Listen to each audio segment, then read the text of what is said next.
ओम नमः शिवाय हा 6 अक्षरी शिवमंत्र सर्वश्रेष्ठ आहे. या मंत्राचा नित्य जप करावा. ओम नमः शिवाय हा 5 अक्षरी मंत्रही आहे. तितकाच प्रभावी व फलदायी आहे. आपण या भागामध्ये शिवमंत्राचे श्रेष्ठत्व सांगणार आहे. त्याआधी गॉड इज ग्रेट या चॅनलमध्ये तुमचं सहर्ष स्वागत. तुम्ही नवीन असाल तर या चॅनलला लाईक आणि सबस्क्राईब करा. शिवचरित्र परम आश्चर्यकारक आहे. याच्या श्रवणाने महापापांचे पर्वत जळून जातात. म्हणून हे लक्ष देऊन ऐका. याच्या श्रवणाने भगवान शंकर तुम्हाला आयुष्य, आरोग्य, अपार ऐश्वर्य, उत्तम संतती, संपत्ती, ज्ञान, विवेक असे सर्व काही देतील. तुमचे सर्वार्थाने कल्याण करतील. शिवचरित्र अत्यंत निर्मळ आहे. ते ऐकल्याने कलिमल नष्ट होतो आणि सर्व तीर्थयात्रांचे, व्रताचे व महायज्ञ केल्याचे पुण्यफल प्राप्त होते. या यज्ञात जपयज्ञ हा श्रेष्ठ आहे. ओम नमः शिवाय हा 6 अक्षरी मंत्राचा शिवमंत्र सर्वश्रेष्ठ आहे. या मंत्राचा नित्य जप करावा. ओम नमः शिवाय हा 5 अक्षरी मंत्रही तितकाच प्रभावी व फलदायी आहे. या मंत्राचा जप जीवांना संसाररूपी सागरातून तारून नेतो. म्हणूनच ब्रह्मादी देव व ऋषी याच मंत्राचा जप करतात. या शिवमंत्राच्या पठण प्रभावाने दुःख, दारिद्र्य, भय, शोक, काम, क्रोध, भेदभाव व पातके यांचा नाश होतो. पाठकाला समाधान प्राप्त होते, धैर्य येते, त्याचे पोषण होते. या महामंत्राचा महिमा अगाध आणि अवर्णनीय आहे. यानेच देवाचे व मुनींचे कल्याण होते. ज्याप्रमाणे नवग्रहात सूर्य श्रेष्ठ आहे, त्याप्रमाणे मंत्रामध्ये नमः शिवाय हा मंत्र देखील श्रेष्ठ आहे. ब्रह्मा विष्णू याचाच नित्य जप करतात. शास्त्रामध्ये वेदांत, तीर्थामध्ये प्रयाग, क्षेत्रामध्ये काशी, अस्त्रामध्ये पाशुपतास्त्र, देवतांमध्ये शंकर व पर्वतांमध्ये मेरू पर्वत हा श्रेष्ठ आहे. तसाच मंत्रामध्ये हा शिवपंचाक्षरी मंत्र श्रेष्ठ आहे. हा मंत्र केवळ चैतन्य असे परमत्वच आहे. साक्षात परब्रह्म आहे. सर्व तीर्थे, व्रते यांच्यावरून ओवाळून टाकावीत असा हा तारक मंत्र म्हणजे आत्मप्राप्तीची खाण आहे. कैवल्य मार्गाला प्रकाशित करणारा सूर्य आहे. अविद्यारूपी घोर अरण्याला जाळून टाकणारा ब्रह्मस्वरूप अग्नी आहे. सनकादिक ज्ञानी याच मंत्राचा जप करतात. स्त्री, पुरुष, गृहस्थ, ब्रह्मचारी, 4ही वर्णांचे लोक या सर्वांनी मुख्यत्वे हाच मंत्र जपावा. दिवसा, रात्री, जागेपणी, स्वप्नामध्ये, निद्रा घेत असताना, जाता येता, बोलता, भांडता, कार्य करताना या मंत्राचा कोणीही कुठेही कधीही जप करावा. याला कसलाही नियम नाही. या शिवमंत्ररूपी सिंहाची गर्जना कानी पडताच दोषरूपी हत्ती जागीच प्राण सोडतात. त्याचे क्षणार्धात भस्म होते.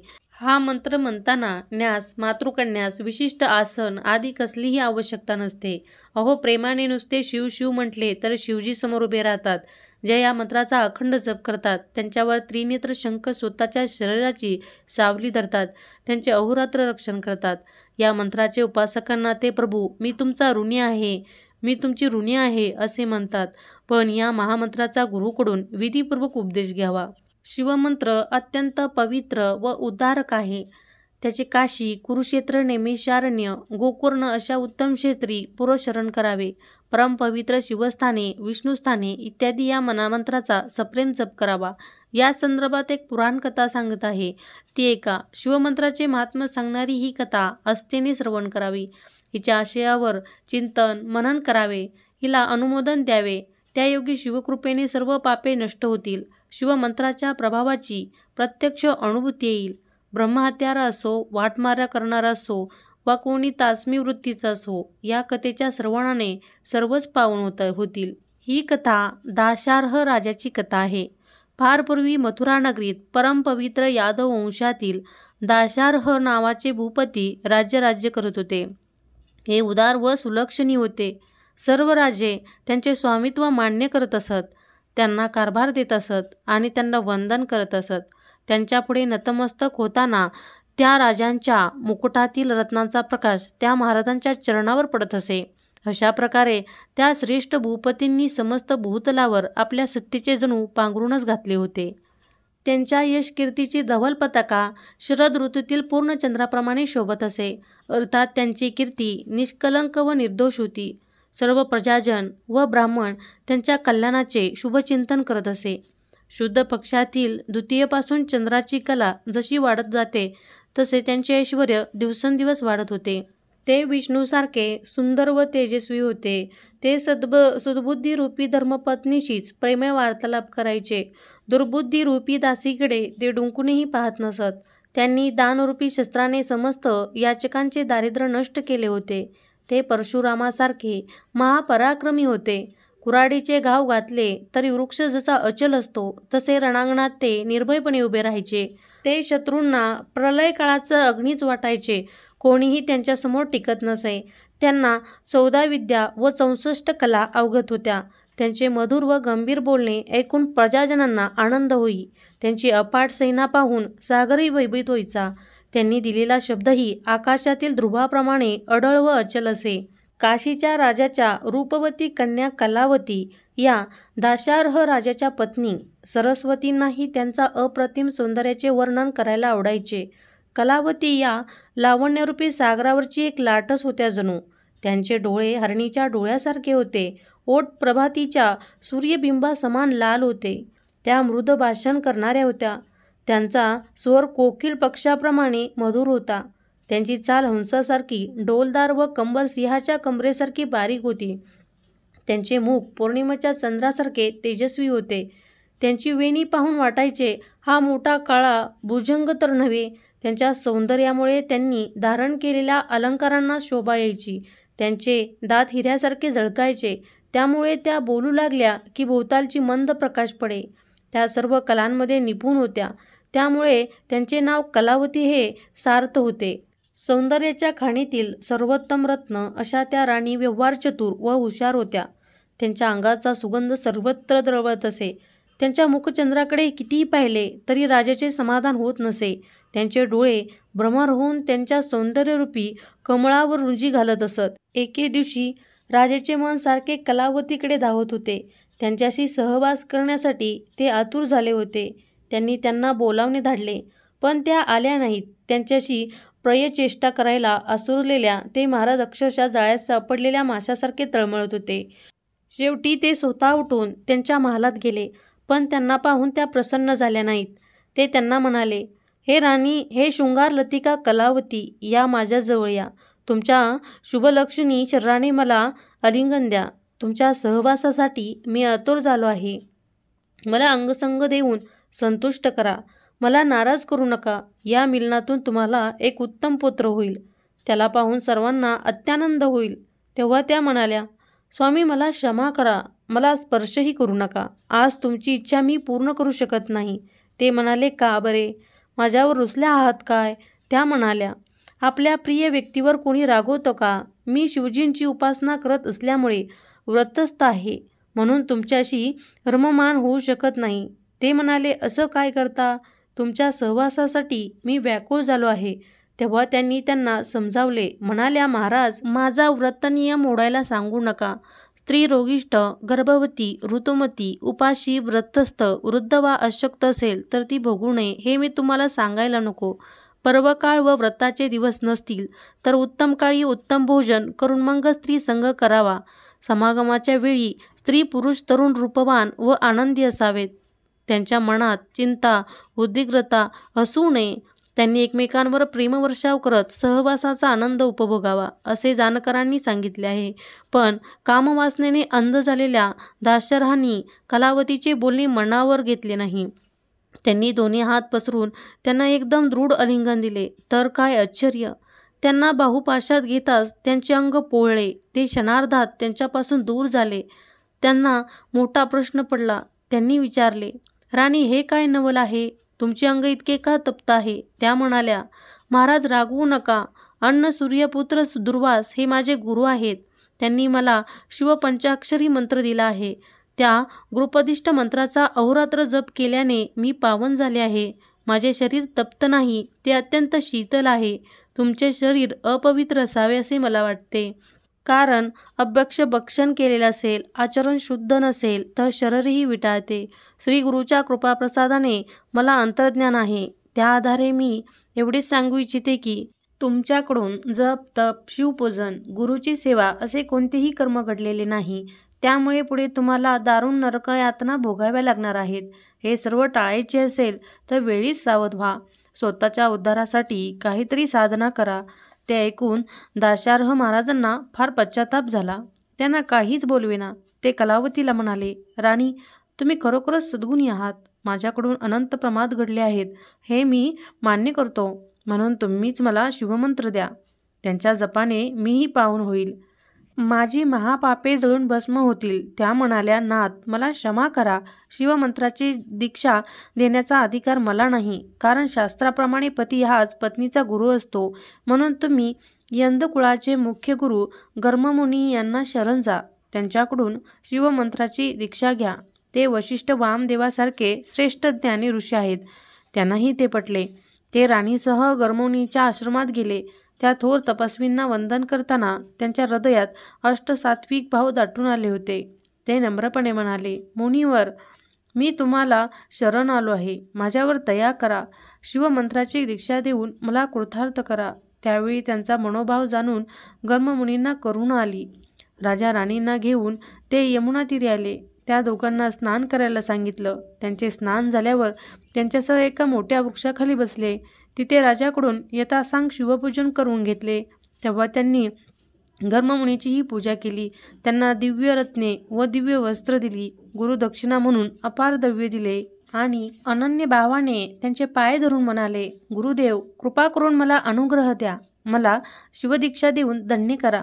खरोखर जे गुरुंना शरण जातात, त्यांची सेवाभक्ती करतात, त्यांच्या उपदेशाने निष्ठेने पालन करतात, ते धन्य होतात.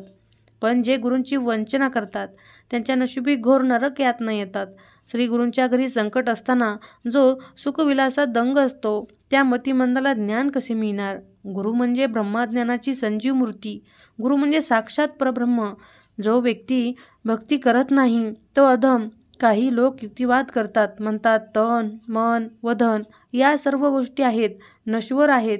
त्या गुरूंना अर्पण करण्यात काय अर्थ आहे? असे ज्ञान पाजणाऱ्या षडांना काय म्हणावे? त्या दुरात्मांचे तोंडही पाहू नये. त्यांची विद्या, त्यांचे ज्ञान, त्यांचे वैराग्य, त्यांची साधना हे सर्व व्यर्थ आहे. त्यांचा धिक्कार असो. असे व्यक्त करणारा 4 वेद आणि 6 शास्त्रे जाणणारा विद्वान पंडित जरी असला तरी त्याचे पांडित्य निरर्थकच. गाढव पाठीवरून चंद्राचा भार वाहतो, पण त्याला त्याचा सुगंध लागत नाही. पळी षडसन्न वाढते, पण तिला त्याची चव कळत नाही. मापाने तांदूळ मोजले जातात, पण भात खाण्याचे सौख्य त्याच्या नशिबात नाही. घाना उसाचा रस गाळतो, पण त्याची गोडी चाखातच दुसरे पात्रात साखर साठवली जाते, पण त्याला तिची मधुर लाभतच नाही. गुरूंची वंचना करणारेही तसेच असतात. ते आपल्या ज्ञानाचा, आपल्या विद्वतेचा गाढवाप्रमाणे व्यर्थ भार वाहतात. गुरुभक्तीत किती आनंद आहे हे त्यांना कधीच कळत नाही. गुरूंचा विन्मुख असणारे ते सर्व अभाविक आणि दुर्जन होत. पण दाशार्ह राजा तसे नव्हते. ते भाविक, उदार व श्रद्धावंत होते. त्यांचा पश्चाताप खरा होता. त्यांची स्वतःच्या उद्धाराची तळमळ खरी होती. त्यांची शरणागता खरी होती.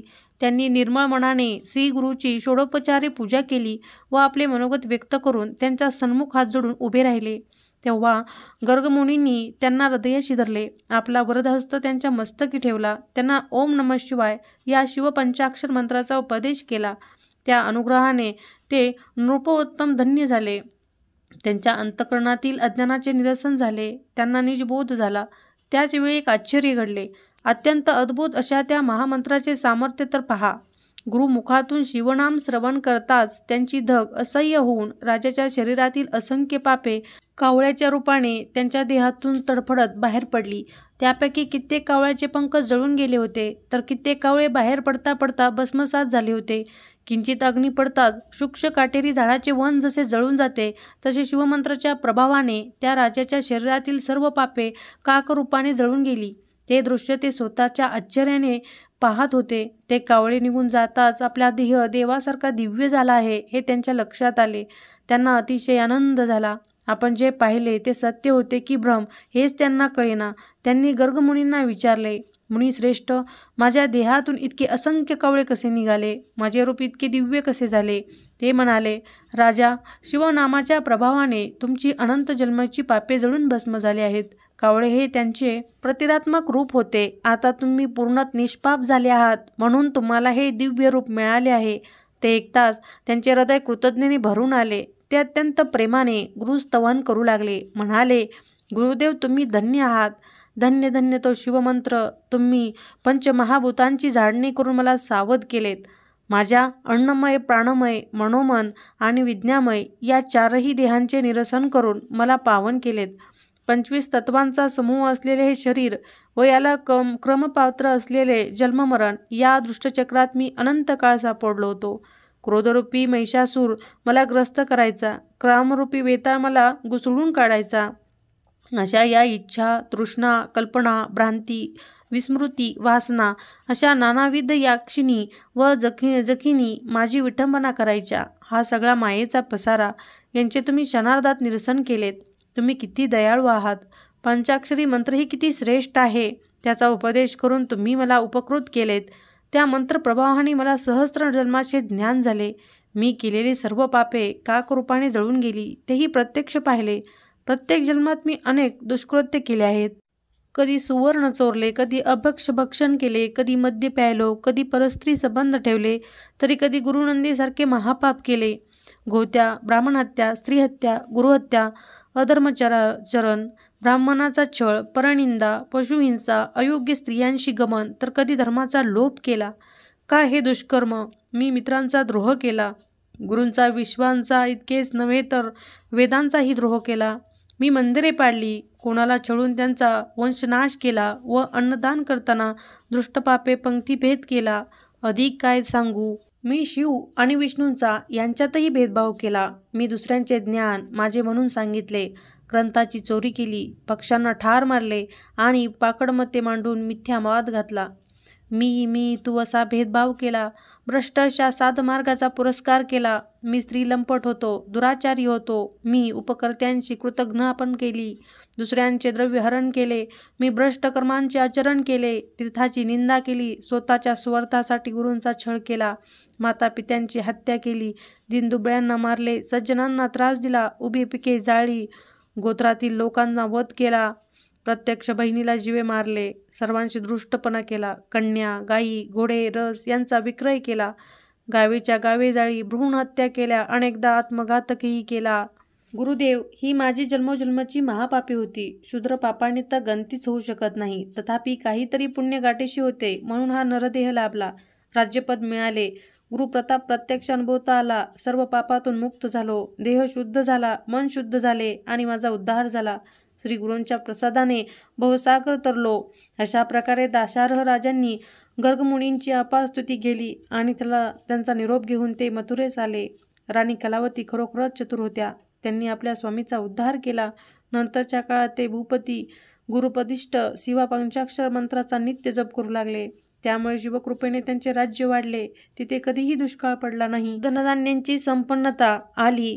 वैधव्य, अपमृत्यू, रोगराई या गोष्टी हृदयपार झाल्या. लोक सुखी झाले. त्यानंतर कलावतींना आलिंगन देताना दाशार्हांना कधीही दाहकता जाणवली नाही. त्यांनी लोकांना शिवभक्तीला लावले, शिवोपासनेसाठी प्रोत्साहित केले. त्या देशामध्ये घरोघरी शिवपूजन, शिवकीर्तन, रुद्राभिषेक व ब्राह्मणभोजने होऊ लागली. अशा प्रकारे त्या राजांनी प्रदीर्घ काळ सुखाने राज्य केले व प्रजेला आनंदात ठेवले. दाशार्ह राजाचे हे आख्यान जे लिहितील, ऐकतील, वाचतील, या ग्रंथाचे संरक्षण करतील, त्याच्या पठणाला प्रोत्साहन देतील, त्याचा प्रपंच सुखाचा होईल. त्यांना कसलीही कमतरता भासणार नाही आणि भगवान शंकर स्वतःचे रक्षण करतील. ते लोक शिवमहात्म्य वर्णन करतील, ते धन्य होतील. ओम नमः शिवाय हा मंत्र कमेंटमध्ये लिहा. तुम्हाला व्हिडिओ आवडला असेल तर चॅनलला लाईक आणि सबस्क्राईब करा. ओम नमः शिवाय.